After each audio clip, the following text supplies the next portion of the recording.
In this video, we will discuss discrete probability distributions. We will look at a dogs per household example.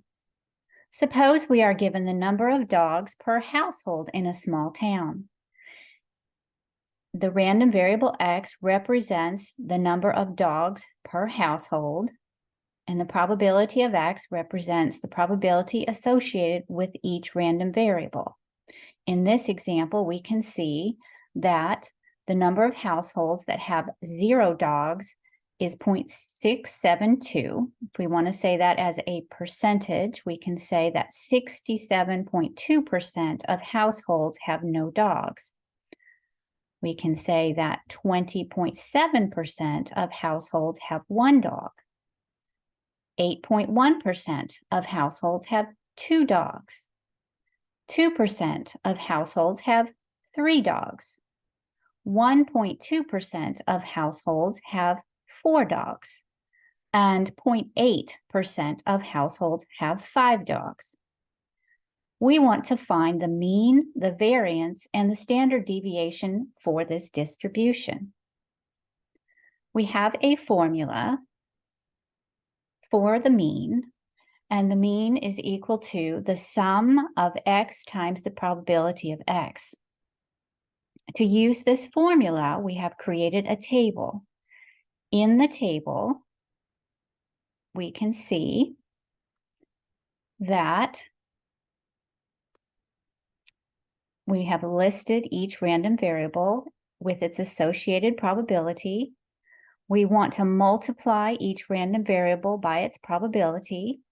And you see this first row is the random variable x is 0 times its probability. That result is 0. 1 times 0.207 is 0.207. 2 times 0.081 is 0.162. 3 times 0.020 is 0.06. 4 times 0.012 is 0.048. 5 times 0.008 is 0.04. Now we want to take the sum of this last column. That is going to be the sum of each x times its probability to find the mean. So we will add this column. So I'm just going to add all of these values, which is 0 plus 0.207 plus 0.162 plus 0.06 plus 0.048 plus 0.04. When we add these values, we get 0.517. This is the mean of this distribution. If we round to 1 decimal place, that would be 0.5. Now, we're going to hold on to this value, 0.517, to calculate the variance. So we have the mean. Now, let's go on and look at the variance. Let me erase what I have. Okay, so now we want to find the variance. We have our first column, which is the random variable x, the probability associated with each random variable x. And in order to find the variance, we have to take each random variable x and subtract the mean from this distribution. So here we see that the first random variable, which is 0, if we subtract the mean from 0, we get negative 0.517. If I subtract the random variable 1, if I subtract 0.517 from 1, I get 0.483. If I subtract 0.517 from 2, I get 1.483. If I subtract 0.517 from the random variable 3, I get 2.483. If I subtract 0.517 from the random variable 4, I get 3.483.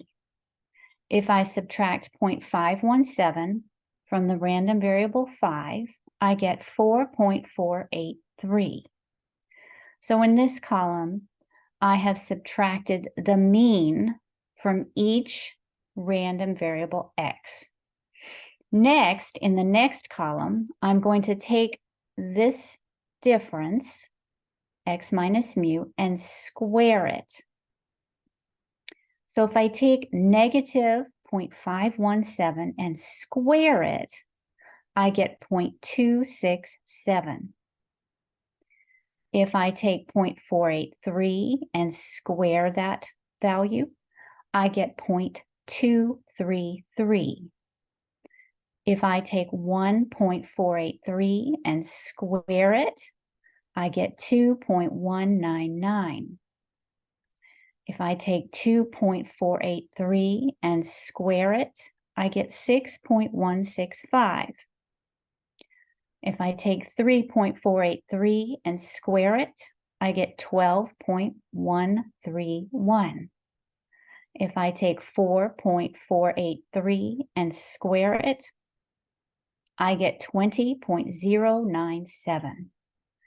This column is x minus mu squared, which is taking each random variable x, subtracting the mean, and squaring that value. In this last column, we're going to take this quantity, x minus mu squared, and multiply it by the probability associated with that random variable x. So as you can see, the random variable x of 0 has a probability of 0.672. So taking 0.267, multiplying that by the probability of the random variable x being 0, 0.672, I get 0.179. If I take 0.233 and multiply it by the probability of the random variable x being 1, which is 0.207, I get 0.048. If I take 2.199 and multiply it by the probability of the random variable x being 2, which is 0.081, I get 1.178. If I multiply 6.165 times the probability of the random variable being 3, which is 0.020, I get 0.123. If I multiply 12.13 times the probability of the random variable x being 4, which is 0.012, I get 0.146. If I multiply 20.097 times the probability of the random variable being 5, which is 0.008, I get 0.161. Now, to find the variance, we add all of these values in this last column. So I'm going to add these up, which is going to be 0.179 plus 0.048 plus 0.178 plus 0.123 plus 0.146 plus 0.161.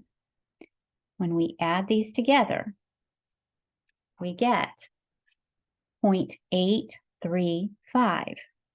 0.835. If I round to one decimal place, to one decimal, then we see that this is going to be approximately 0.8. To find the standard deviation, we take the square root of the variance. In this case, we will take the square root of 0.8, which is what we just found the variance to be. And when we take that square root, we get 0.9. So here we have the standard deviation is 0.9. We found our variance to be 0.8. And we found our mean was 0.5 if we round to 1 decimal place. Now it's your turn.